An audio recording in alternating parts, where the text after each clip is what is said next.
우리 하나님의 말씀 로마서 8장 33절과 34절의 말씀입니다. 자, 사순절 두 번째 주간을 맞이해서 로마서 8장 33절과 34절을 중심으로 누가 나를 고발하리요? 누가 나를 고발할 것인가? 이 제목으로 말씀을 전합니다.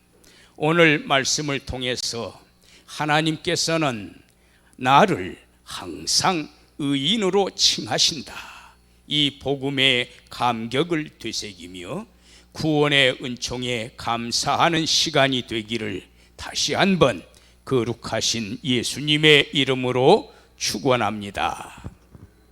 자, 우리 33절 말씀을 보십시다. 33절 말씀 같이 받들어 읽습니다. 누가 능히 하나님께서 택하신 자들을 고발하리요? 의롭다 하시니는 하나님이시니.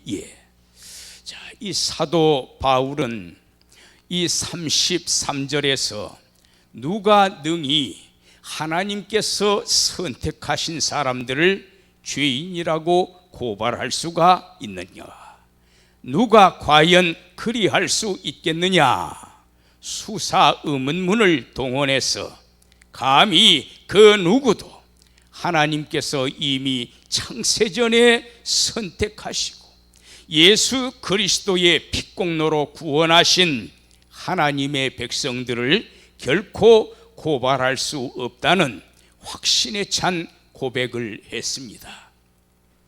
33절에 이 고발이라고 기록된 말은 에그칼레오라는 헬라어 동사입니다. 바울 당시에 흔히 법정에서 사용된 용어였습니다. 재판장님, 저 사람에게 이런 죄가 있습니다. 또 저런 죄가 있습니다. 죄를 조목조목 지적을 하면서 고소하다 또는 소송을 제기하다, 이런 뜻을 지닌 단어입니다. 자, 이런 장면을 한번 연상해 보십시다. 하나님께서 재판장석에 높이 앉아 계십니다.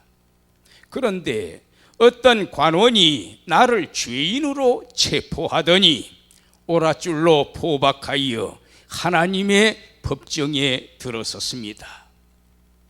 나를 피고인석에 앉혀놓고 큰 소리로 내 죄목을 조목조목 나열합니다. 정확하게 일일이 증거까지 갖다 대면서 재판장이신 하나님께 기소합니다. 하나님, 이 사람이 이러저러한 죄를 범했나이다. 죄의 삭은 사망이라 했사오니 마땅히 죄를 물어 형벌로 다스리시옵소서. 자, 그런데 재판장석에 앉아 계시면서 그 죄목들을 다 들으신 우리 하나님께서 피고인석에 앉아 있는 나를 바라보시더니 이렇게 선포하십니다. 이 고퇴가 있지요. 땅, 땅, 땅 고퇴를 치시면서 이 사람은 오를 의자 의로우니라 선포하시는 겁니다. 여기에 의롭다, 디카이오라는 용어를 구사했습니다. 이 디카이오, 이 말은 헬라의 법정 용어입니다. 우리식으로 표현하자면은 이 사람은 무죄임을 선언하노라, 바로 그러한 뜻입니다. 예수님을 구주로 믿는 신자를 하나님의 법정으로 끌고 가서 제 아무리 죄목들을 들춰가며 기소한다 할지라도 하나님께서는 우리에게 의로우니라 무죄를 선언하신다는 말씀입니다. 아예 죄목조차 정할 수 없으니 형벌을 받을 이유도 없지 않습니까? 33절 다시 한번 잘 보십시다. 의롭다 하신 이는 하나님이시니, 무죄하다고 하시는 그분은 우리 하나님이시다. 하나님께서 나에게 무죄를 선언하신다. 이 문장에서 의롭다 이 말을 구사할 때 사도 바울은 놀랍게도 이 동사의 시제를 현재 분사형으로 기록을 했습니다. 무슨 말인고 하면, 나를 고발한 자가 하나님 들어보시옵소서, 이 사람에게 이러저러한 죄가 있나이다. 일일이 죄목을 구하고 물증을 갖다 댈 때마다 우리 하나님께서는 말씀하시기를, 이 사람은 그저께도 의로웠고 어제도 의로웠고 지금 이 순간에도 의로우며 내일도 모레도 여전히 의로운 사람이니라. 똑같은 무죄 판결을 내리신다는 뜻입니다. 이 문장에서 현재 분사형은 변함없이 한결같다는 지속성을 보여주는 시제입니다. 성도 여러분, 우리 하나님이 누구십니까? 하늘 위에 하나님이시요, 하늘 아래 땅 위에 하나님이시요, 상천하지의 가장 높으신 재판장 하나님이 아니십니까? 그분의 입에서 나온 판결은 청확무오합니다. 높을 꽃자 마침 종자 최고 최종의 권위를 지닙니다. 우리 하나님의 이름으로 법정에서 무죄가 한 번 선언되면 그 이후에 결코 번복이 있을 수가 없습니다. 하나님의 무죄 선언에 거슬러 그 누구라도 언감생심 우리를 정죄할 수가 없습니다. 믿습니까? 예. 자, 그러면 하나님께서는 우리가 법정 피고인석에 들어설 때 너는 의로우니라, 너에게는 죄가 없느니라, 왜 우리를 향해서 무죄라고 선포하시는가? 잘 생각해 보십시다. 죄가 없어서 무죄하다고 선언하십니까? 아닙니다. 우리 모두에게는 모태로부터 타고난 죄, 원죄를 안고 태어납니다. 태어난 이후에는 일평생 그 원죄 때문에 속성이 타락했고, 그 타락한 속성 때문에 수많은 자범죄를 범하며 살아갑니다. 하나님께서는 그 무죄의 근거로서 오직 이신칭이 예수님을 믿는 믿음을 보시고 무죄하다고 선언하십니다. 자, 그렇다면 우리 자신에게 엄연히 원죄와 자범죄가 있음에도 불구하고 예수님을 믿으면 왜 무죄가 되는 겁니까? 우리는 지금까지 이신칭의 또는 이신득이라고 표현을 할 때에 예수님을 믿는 믿음으로 의롭다 하심을 받는다, 그걸 지금까지 잘 새겨왔습니다. 그런데 거기에서 한 단계 더 깊이 들어가서 왜 예수님을 믿으면 무죄합니까? 라고 질문할 때에 우리는 뭐라고 고백을 해야 합니까?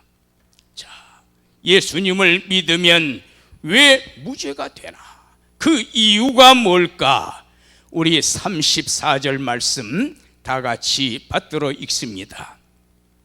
누가 정죄하리요? 죽으실 뿐 아니라 다시 살아나신 이는 그리스도 예수시니 그는 하나님 우편에 계신 자요 우리를 위하여 간구하시는 자시니라. 예. 자, 왜 아무도 예수님을 믿는 우리를 정죄할 수가 없는가? 왜 하나님께서는 우리를 엄연히 원죄가 있고 자범죄가 있음에도 불구하고 무죄하다고 선언을 하시는가? 세 가지의 내용으로 정리할 수가 있습니다. 첫째, 죽으실 뿐 아니라 그랬지요. 예수님께서 이미 우리의 죄를 다 짊어지시고 우리를 대신하여 하나님 아버지께서 내리시는 형벌을 받으셨고 십자가에 피를 쏟으며 돌아가셨는데, 그 예수님을 믿는 우리를 누가 정죄할 수 있다는 말이냐? 바로 그런 의미를 지닙니다. 34절 상반부 말씀 우리 따라서 해보십시다. 누가 정죄하리요? 죽으실 뿐 아니라. 예수님이 우리를 위해서 죽으셨고 우리를 위해서 죽으신 그 예수님을 믿기 때문에 우리를 고발할 수도 없고 정죄할 수도 없다는 말씀입니다. 예수님께서 내 죄를 짊어지시고 나를 대신해서 죽음의 형벌을 받으셨다. 내가 죽어야 할 일에 예수님께서 대신 죽으셨다. 그러니 그 예수님을 내가 믿음으로 고백을 하는데 그 어느 누가 나를 정죄하리요? 하나님께서는 우리의 죄를 예수님께 전가시키시고 나 대신에 예수님을 대신 죽이셨다는 말씀이지요. 전가라고 하는 말은 굴을 쩐자 떠넘길 가자 혹은 시집갈 가자, 굴려서 떠넘긴다는 뜻입니다. 구약시대에는 죄인이 죄를 범했을 때 그 죄인이 소나 양이나 염소를 제사장에게 끌고 옵니다. 그러면 제사장이 그 죄인에게 네 손을 그 동물의 머리에 얹으라고 합니다. 내 죄를 그 동물에게 다 떠넘기는, 굴려서 떠넘기는, 굴을 전자 떠넘길 가짜 전가를 시키는 과정이지요. 재물의 사지를 자릅니다. 가죽을 벗겨냅니다. 배를 가릅니다. 능지처참을 시행한 다음에 노제단 위에 올려놓고 불에 지펴 태움으로써 화형을 거행합니다. 우리는 이 제사법을 가리켜 번트 오퍼링, 번제라고 표현을 합니다. 신약에 이르러 예수님께서 내 죄를 대신 짊어지시고 십자가에 비참한 형벌을 받으셨습니다. 예수님께서 하나님의 진노의 심판을 대신 받으신 것입니다. 구약 제물제사는 앞을 내다보는 모형이요 그림자였다면 신약의 예수님의 죽으심은 그 원형이요 실체였습니다. 그래서 세례 요한은 예수님이 자기 앞으로 걸어 나오시는 그 모습을 바라보더니 좌우의 제자들에게 그 말씀을 들려줬어요. 요한복음 1장 29절에 보라, 세상 죄를 지고 가는 하나님의 어린 양이로다. 왜 어린 양이라고 했습니까? 능지처참을 당하고 화형을 당함으로써 나를 대신해서 목숨을 바치는 구약의 제물제사가 바로 이 예수님을 내다보았다라는 것을 말씀해 주는 대목이지요. 보라, 제가 제 이름을 넣어보겠습니다. 보라, 안수강이의 죄를 지고 가는 하나님의 어린 양이다. 여기에 세상에다가 자기 이름을 넣어보시기 바랍니다. 그리고 앉은 자리에서 마음속 깊이 보라, 나 아무개의 죄를 지고 가는 하나님의 어린 양이로다. 마음속 깊이 외쳐보시기 바랍니다. 지금 외쳐보세요. 마음속으로. 주님께서 이 땅에 오시기 700여 년 전에 이사야 선지자는 이사야 53장 5절로 6절에서 예수님의 죽으심에 대하여 이렇게 예언했습니다. 그가 찔림은 우리의 허물 때문이요, 그가 상함은 우리의 죄악 때문이라.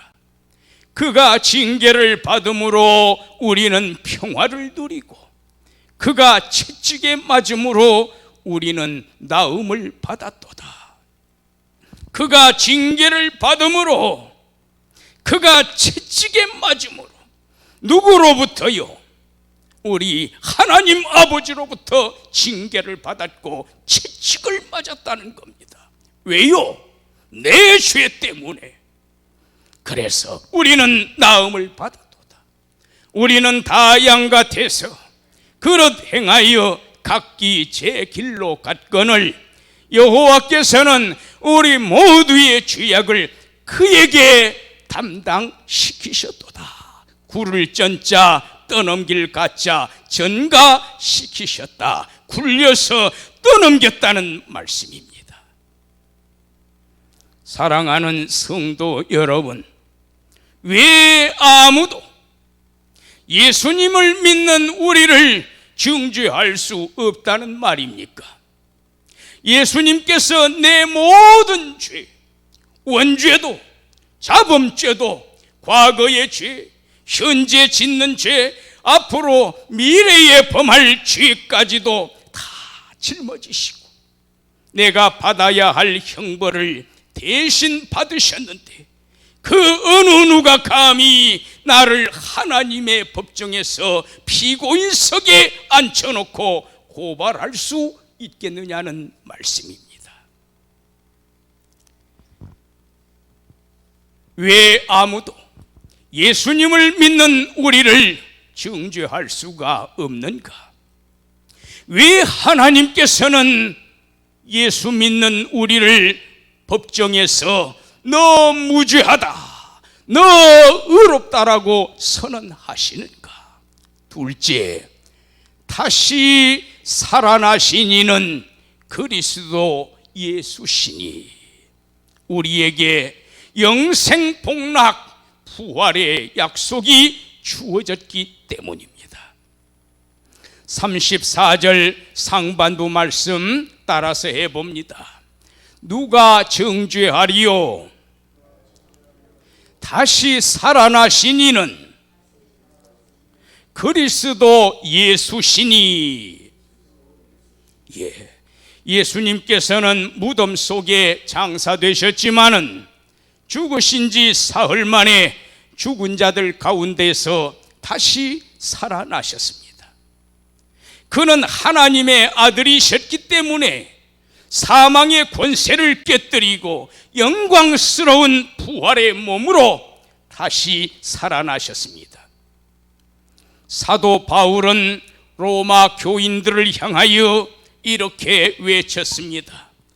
로마서 1장 4절의 말씀입니다. 죽은 자들 가운데서 부활하사 능력으로 하나님의 아들로 선포되셨다. 어떤 능력을 말합니까? 예수님의 어떤 능력입니까? 죽음의 권세를 깨뜨리신 부활의 능력을 말합니다. 이 부활의 능력은 하나님만이 갖고 계시는 고유한 능력입니다. 종교개혁자 칼빈은 기독교 강요 제2권 12장에서 이렇게 고백했습니다. 예수 그리스도는 완전한 하나님이시요 완전한 인간이시다. 그는 인간이셨기에 우리 죄를 대신하여 죽으실 수가 있었고, 그는 전능하신 하나님이셨기에 죽은 자들 가운데에서 부활하실 수가 있었다. 곧 우리 주 예수 그리스도시라. 이 땅에 인간으로 오셨던 예수님, 십자가에 죽으신 예수님, 그리고 죽은 자들 가운데서 그 몸이 다시 살아나신 이 부활의 역사는 예수님의 부활 그 자체로만 끝나는 것이 아닙니다. 우리는 비록 연약한 인간이지만 인간으로 오신 예수님께서 다시 살아나신 것처럼 우리 또한 다시 살아나서 세세 무궁토록 천국 복락을 누리게 되리라는 큰 소망을 줍니다. 다시 붙자 살활자, 주님께서 부활하셨던 것처럼 우리의 썩어질 몸이 그저 허무하게 한 줌의 흙으로 돌아가는 것이 아니라 병도 없고 고통도 없고 늙지도 않고 죽음도 없는 신비로운 몸으로 다시 살아나리라는 것을 보여주셨습니다. 과연 예수님은 부활의 확증이요 우리를 다시 살리시는 부활의 보증이 되시는 분이십니다. 사도 바울은 고린도전서 15장 20절에서 22절 사이에 부활의 신앙을 이렇게 증거했습니다. 그리스도께서 죽은 자 가운데서 다시 살아나사 잠자는 자들의 첫 열매가 되셨도다. 그리스도 안에서 모든 사람이 삶을 얻으리라. 첫 열매가 되셨다. 우리도 마찬가지로 첫 열매이신 예수님처럼 그 뒤를 이어 두 번째 열매, 세 번째 열매, 네 번째 열매로 부활할 수 있다는 말씀이 아닙니까? 우리도 예수님과 똑같이 부활하게 되리라는 약속의 말씀입니다.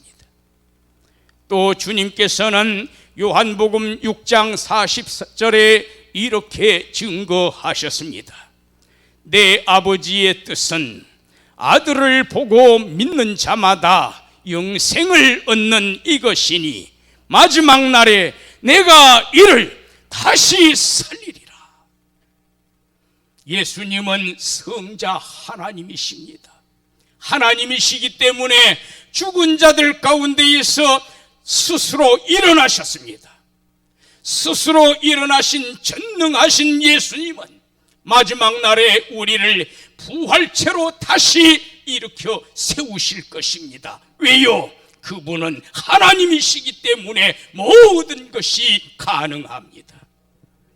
주님을 구주로 영접하여 믿음으로 산 사람들은 주님과 더불어 천국 복락을 누리는 생명의 몸으로 다시 살려주시겠다는 이 약속의 말씀을 우리 심령판에 굳건하게 아로새기십시다. 이처럼 우리 주님께서는 내 썩어질 몸까지도 장차 깨끗한 부활의 몸으로 다시 살려주시고 그 신령한 몸으로 천국에서 영생 복락을 누리게 하실 터인데, 그러한 복을 누리게 될 날을 어느 누가 감히 고발하여 정죄할 수가 있느냐는 말씀입니다. 왜 아무도 예수님을 믿는 우리를 정죄할 수가 없나? 왜 하나님께서는 우리를 법정에서 너 무죄하다, 너 의로우니라 무죄를 선포하시는가?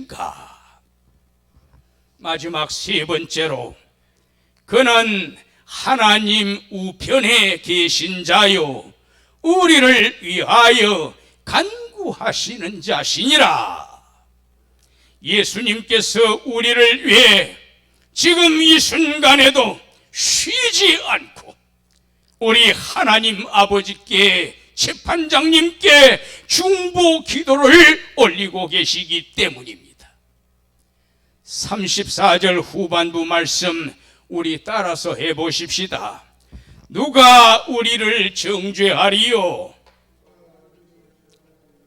그는 하나님 우편에 계신 자요 우리를 위하여 간구하시는 자시니라. 믿습니까? 예. 예수님은 하나님의 우편에 계신다. 하나님의 무한하신 권세와 전능하신 능력을 가리키는 관용적인 표현입니다. 그 하나님 오른편에서 우리를 위하여 간구하신다. 엔트위그카노, 서로 상자 얼굴 면자, 얼굴을 마주대다, 말을 건넨다, 호소하다, 그런 의미를 지닌 헬라어입니다. 여기에서 우리가 놓쳐서는 아니 될 주목할 점이 있습니다. 간구하신다, 시제가 현재형으로 되어 있습니다. 항상 우리를 위해서 하나님을 향해 기도하시는 분이시라는 말씀입니다. 우리를 위해서 그저께도 간구하셨고, 어저께도 간구하셨고, 오늘도 간구하시며 내일도 모레도 여전히 간구하시리라는 말씀입니다. NEB 성경에서는 plead, 변호하다, 탄원하다라고 번역을 했습니다. NASB 성경에서는 intercede라고 번역했습니다. inter, 누구와 누구 사이에, 그 말이에요. 누구와 누구 사이에 intercede, come, go, 가다 오다라는 뜻입니다. 예수님께서 하나님 아버지와 나 사이를 비집고 들어가신다는 말씀입니다. 예수님께서 왜 하나님과 우리 사이를 비집고 그 중간에 들어가십니까? 중재하시기 위해서입니다. 그래서 킹제임스 버전에서는 아예 intercession, 중재라고 번역을 했습니다. 하나님과 우리 사이가 화목하도록 만드시기 위해서 대제사장의 직분을 수행하시는 중보자 예수님의 모습입니다. 그래서 사도 요한은 요한 1서 2장 1절에 이렇게 선포했습니다. 아버지 앞에서 대언자가 있으니 곧 의로우신 예수 그리스도시라. 대언자 파라클레토스, 요한복음 14장에서는 보혜사로 번역이 됐습니다. 파라, 옆에서, 클레토스, 부른다라는 뜻입니다. 내 옆을 한순간도 떠나지 않습니다. 하나님이 나와 동행하십니다. 임마누엘의 하나님입니다. 나와 동행하시는 예수님께서 늘 내 옆에 함께 계시면서 나를 부르십니다. 내 옆에서 속삭여 주십니다. 내 옆에서 나를 붙들어 주십니다. 내 옆에서 나에게 용기를 주십니다. 내가 법정 피고석에 앉아 있을 때 나를 떠나지 아니하고 내 옆에 붙어 계시면서 나를 위해서 변호하시는 자, 대신 말씀해 주시는 자, 대언자. NASB 성경에서는 아예 advocate, 변호사라고 번역을 했습니다. 오늘 우리가 읽지는 않았습니다만 8장 26절 말씀 한 구절을 더 보십시다. 26절에 보면은 성령 하나님께서도 우리를 위하여 하나님 아버지를 향해 간절히 기도하신다고 되어 있습니다. 이와 같이 성령도 우리 연약함을 도우시나니 우리는 마땅히 기도할 바를 알지 못하나 오직 성령이 말할 수 없는 탄식으로 우리를 위하여 친히 간구하시느니라. 우리의 연약함을 도우신다. 이 돕는다라는 단어는 합성어예요. 함께 붙들어 주신다는 말씀입니다.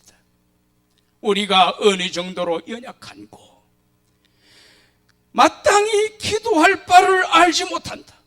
이처럼 우리는 무엇을 기도해야 될지 모를 정도로 연약하고 무지한 존재입니다. 그런데 성령님께서 우리를 이 모습 이대로 버려두지 아니하시고 우리를 위해서 그 뭔가를 하고 계신다고 했습니다. 그렇다면 성령께서 우리를 위해서 뭐를 하고 계신다는 말씀입니까? 오직 성령이 말할 수 없는 탄식으로 헬라어 원문에는 신음소리라고 기록되어 있습니다. 성령께서 신음소리를 토해내시면서 우리를 위하여 친히 간구하시느니라. 오늘 본문 34절에 예수님이 우리를 위하여 간구하신다, 똑같은 헬라어입니다. 역시 시제는 현재형으로 되어 있습니다. 우리 성령 하나님께서 하나님 아버지와 늘 얼굴을 마주대하시고 우리를 위해서 어저께도 간구하셨고 지금 이 순간 오늘도 간구하고 계시고 내일 모레도 여전히 간구하시리라는 말씀입니다. 예수님께서 하나님께 쉬지 않고 기도하시고 성령님께서 우리를 위해 쉬지 않고 기도하십니다. 성도 여러분, 나를 대신해서 목숨을 버리신 우리 예수님께서 아버지여, 내가 저 백성을 대신해서 죽었나이다. 저 사람이 받아야 할 형벌을 내가 이미 다 대신 받았나이다 하오니 나를 구주로 믿는 저 사람에게 죄값을 묻지 마시옵소서. 나를 위해 지금 이 순간에도 기도해 주시고 파라클레토스 나의 변호사가 되어 주시는데 또 성령님께서 나를 위해 말할 수 없는 탄식으로 간구하고 계시는데 그 어느 누가 감히 나를 하나님의 법정에 고소해서 저 사람은 죄인이올시다 정죄할 수가 있다는 말입니까? 이제 말씀을 맺습니다. 사랑하는 성도 여러분, 오늘 우리는 사순절 두 번째 주간을 맞아서 왜 우리는 무죄한 사람인가? 왜 그 누구도 감히 우리를 정죄할 수 없다는 말인가? 왜 하나님께서는 당신의 법정에서 우리를 의롭다고 무죄하다고 선언하시는가? 이 점에 대해서 살펴보았습니다. 정리해 보십시다. 첫째, 죽으실 뿐 아니라 예수님께서 이미 우리 죄를 대신해서 십자가의 형벌을 치르셨는데 누가 우리를 정죄할 수 있느냐는 말씀입니다. 둘째, 다시 살아나신 이는 그리스도 예수시니 예수님께서 부활의 첫 열매가 되셨고 우리 또한 예수님처럼 부활하리라는 약속입니다. 그러니 누가 우리를 정죄합니까? 우리는 부활의 몸을 가지고 마지막 날 천국에 입성할 것입니다. 셋째, 우리를 위하여 간구하시는 자시니라. 예수님께서 영원한 대제사장, 기름 부음 받으신 영원한 제사장이 되셔서 우리를 위해 지금 이 순간에도 하나님 아버지께 호소하고 계시는데 그 누가 감히 우리를 법정에 고발을 하고 우리를 정죄할 수 있겠느냐는 말씀입니다. 예수님을 구주로 믿는 사람에게는 정죄가 없습니다. 고발이 없습니다. 영원 복락을 누리게 될 것입니다. 사랑하는 성도 여러분, 우리는 이미 예수님의 피 흘리신 고난과 부활의 복음을 믿음으로 고백하는 하나님의 백성들입니다.